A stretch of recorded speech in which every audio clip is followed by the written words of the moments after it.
Hello नमस्कार सुप्रभात दोस्तों, द ग्रेट एजुकेशन के ऑनलाइन परिवार में मैं राम सर आप सभी का बहुत बहुत स्वागत, अभिनंदन और वंदन करता हूं। दोस्तों आज का दिन भारत के लिए शुभ नहीं माना जा सकता दोस्तों, क्योंकि आज क्या है 14 फरवरी है, वैलेंटाइन डे है। लेकिन दोस्तों आज के ही दिन हमारे देश के वीर सपूतों ने अपने प्राणों की आहुति दिया था दोस्तों आज का दिन हमारे लिए वैलेंटाइन डे नहीं, आज का दिन भारत के लिए शोक का दिन हो सकता है दोस्तों, क्योंकि आज के ही दिन हमारे देश की माओ ने अपने लाल को खो दिया था। उन लाल को खो दिया था जो सीमा पर सुरक्षा करने के लिए अपने घर से चले थे दोस्तों। तो दोस्तों हम इन वीर सपूतों के जो ऐसी घटनाएं हुए हैं उन घटनाओं की निंदा करते हैं और हमेशा निंदा करेंगे दोस्तों, क्योंकि पाकिस्तान अपनी हरकतों से बाज नहीं आ रहा है। और जिस दिन देश की निगाहें उसके ऊपर अगर तिलमिला गई वरना वो बच नहीं पाएगा दोस्तों। तो दोस्तों हम ज़्यादा बात को आगे ना ले जाकर यहीं पर अपनी वाणी को विराम करते हैं दोस्तों, और अपने शिक्षा को थोड़ा आगे ले चलने का प्रयास करते हैं दोस्तों। तो दोस्तों चलिए इस कलम की क्रांति की जो सीरीज चल रही है, इस सीरीज को आगे बढ़ाते हुए एक नया इतिहास रचते हैं दोस्तों। आज का जो मेरा टॉपिक्स होगा वो इतना इम्पॉर्टेंट होगा दोस्तों कि मैं कुछ बयां नहीं कर सकता। भारतीय इतिहास में, आधुनिक भारत के इतिहास में इस टॉपिक्स को आपने नहीं पढ़ा तो ये मानकर चलना कि आप आधुनिक भारत में कुछ भी नहीं पढ़ा, क्योंकि ये टॉपिक्स इतनी महत्वपूर्ण टॉपिक्स है कि यहाँ से हमेशा एग्जाम में बनते हैं प्रश्न, और उस प्रश्नों में कुछ ऐसे डीपली प्रश्न पूछे जाते हैं जब बच्चा उसको अंदर से नहीं पढ़ता तो नहीं कर पाता। तो दोस्तों वैसे प्रश्नों का संग्रह हम लेकर इस चैप्टर में आए हैं कि यहाँ से उठने वाले जो प्रश्न हैं आप उसको पूरी तरह कर पाएंगे, ये मुझे पूरा विश्वास है। तो दोस्तों आज का जो हमारा टॉपिक्स है भारत में बाल विवाह से, जी हाँ, भारत में बाल विवाह को रोकने के लिए ईश्वर चंद्र विद्यासागर ने जो इस महान कार्य में अपना योगदान दिया है, हम उस कड़ी को आगे बढ़ाते हुए वो कौन कौन से ऐसे अधिनियम थे जो भारत के अंदर बाल विवाह को रोकने के लिए पारित किए गए, एक एक को पॉइंट टू पॉइंट समझने का प्रयास करेंगे, ताकि यहां से जो बनने वाले प्रश्न हैं आप उसको पूरी तरह से कर पाएं दोस्तों। तो दोस्तों चलते हैं भारत में बाल विवाह को रोकने के लिए, बाल विवाह को रोकने के लिए ईश्वर चंद्र विद्यासागर ने ब्रिटिश सरकार के समक्ष, ब्रिटिश सरकार के समक्ष 3 अधिनियम पारित कराए। जी हाँ, ब्रिटिश सरकार के समक्ष तीन अधिनियम पारित करवाए। जी हाँ, ईश्वर चंद्र विद्यासागर ने भारत में बाल विवाह को रोकने के लिए ब्रिटिश सरकार पर दबाव डाला, अर्थात ब्रिटिश सरकार को ये कहा कि आप लोग भारत के अंदर 2-3 कोई ऐसा नियम बनाएं जिससे भारत में बाल विवाह को रोका जा सके। तो दोस्तों ईश्वर चंद्र विद्यासागर के अनुयायियों के द्वारा जब ब्रिटिश सरकार पर दबाव डाला गया तब ब्रिटिश सरकार ने 3 अधिनियम पारित किए भारत के अंदर बाल विवाह को रोकने के लिए। तो वो अधिनियम कौन कौन से हैं दोस्तों, एक एक करके हम उनकी जड़ को समझेंगे दोस्तों, ताकि जो यहाँ से बनने वाले प्रश्न हैं आप उसको पूरी तरह से कर पाएं दोस्तों।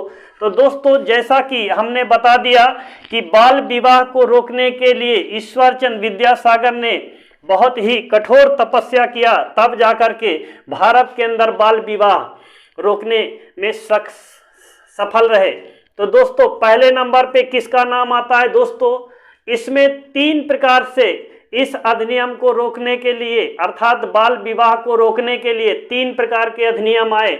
और ये 3 अधिनियम कौन कौन थे? पहले नंबर पे है सिविल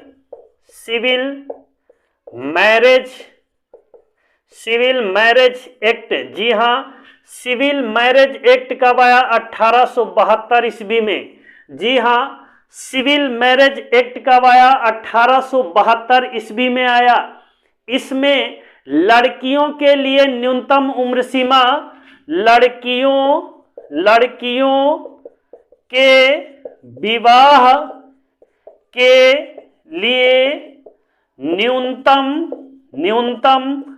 उम्र सीमा 14 वर्ष निर्धारित किया गया। जी हाँ, कि 14 वर्ष से कम लड़की की यदि शादी करोगे तो वो कानूनी अपराध होगा। और लड़कों के लिए 18 वर्ष निर्धारित किया। जी हाँ, लड़कों के लिए 18 वर्ष और लड़कियों के लिए 14 वर्ष निर्धारित किया गया। दोस्तों, सिविल मैरिज एक्ट के माध्यम से 1872 में ये अधिनियम आता है और बाल विवाह से संबंधित है। दोस्तों, इसमें लड़कियों के विवाह की न्यूनतम उम्र सीमा 14 वर्ष और लड़कों के लिए 18 वर्ष निर्धारित की गई। दोस्तों, अगला अधिनियम कौन था? उस अधिनियम को भी हम समझेंगे बारी बारी से। तो दोस्तों, दूसरा जो अधिनियम था उसका नाम था सम्मति आयु अधिनियम। जी हाँ, सम्मति आयु अधिनियम। जी हाँ, सम्मति आयु अधिनियम। ये अधिनियम भारत में कब आया? तो दोस्तों, ये अधिनियम 1892 ईस्वी में। जी हाँ, सम्मति आयु अधिनियम भारत में 1892 ईस्वी में आया। और ये किसके नेतृत्व में आया ये भी पूछता है। बहराम जी मालाबारी के नेतृत्व में, बहराम जी मालाबारी के नेतृत्व में आया। जी हाँ, इसमें जो लड़कियों के लिए न्यूनतम उम्र सीमा थी दोस्तों 12 वर्ष कर दिया गया। जी हाँ, कितना कर दिया गया? 12 वर्ष कर दिया गया। और यहां से ये पूछता है सम्मति आयु अधिनियम का विरोध किसने किया था? दोस्तों, ये क्वेश्चन कई बार आ चुका है और आप देख लीजिएगा, ये कभी ना कभी आपसे टकरा जाएगा। तो सम्मति आयु अधिनियम का विरोध किसने किया था? दोस्तों, इसका विरोध किया था बाल गंगाधर तिलक ने। बाल गंगाधर तिलक ने किया था। जी हाँ, बाल गंगाधर तिलक ने इस एक्ट का जो है विरोध किया था। दोस्तों, अब इसके बाद अगला कौन सा अधिनियम था जो बाल विवाह से संबंधित था? तो दोस्तों अगला था शारदा अधिनियम। जैसा कि शारदा से हमेशा क्वेश्चन बना है और कभी एग्जामिनर की निगाह घूम सकती है, शारदा को हटा के सम्मति भी कर सकता है, सिविल को भी कर सकता है।